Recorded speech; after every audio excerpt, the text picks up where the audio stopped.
সুপ্রিয় দর্শক মণ্ডলী, আপনাদেরকে স্বাগত জানাচ্ছি ইলিশের বাড়ি চাঁদপুর। আমি এখন আপনাদেরকে দেখাচ্ছি চাঁদপুরের 3 নদীর মোহনা, যেখানে দেখার জন্য দেশ বিদেশের পর্যটক ছুটে আসছে। আমার জন্মস্থান চাঁদপুর, ইলিশের বাড়ি চাঁদপুর।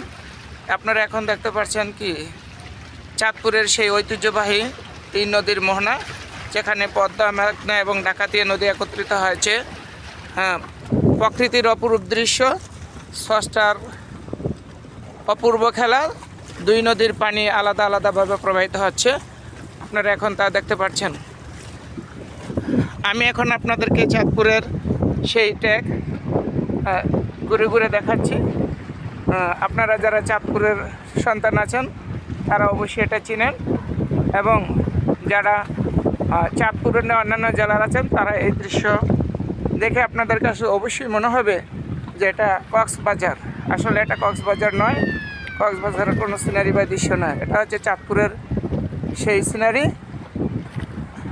যেটা আসলে আপনার মন অবশ্যই চেঞ্জ হয়ে যাবে, এবং যত অসুস্থ লোকই হোক না কেন এখানে আসলে তাদের মন অবশ্যই ভালো হবে। এখন নদী, যার কোনো সীমানা নাই, অকুল ধরিয়া নদীর মাঝখানে চলছে শিপ, ট্রলার, জাহাজ। আপনারা এগুলো দেখতে পাচ্ছেন। সবাইকে স্বাগত জানাচ্ছি একবার চাঁদপুরে ঘুরে আসার জন্য, এবং যারা চাঁদপুরের ছেলে আছেন আপনারা দেখতে পাচ্ছেন সেই চাঁদপুরে বসবাসকত ছেলে আমরা ঢাকাতে আছি।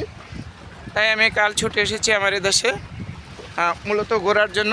আমার সাথে আরও আছে আমার পরিবারের লোকজন, সবাই আপনাদেরকে দেখাচ্ছে। ধন্যবাদ।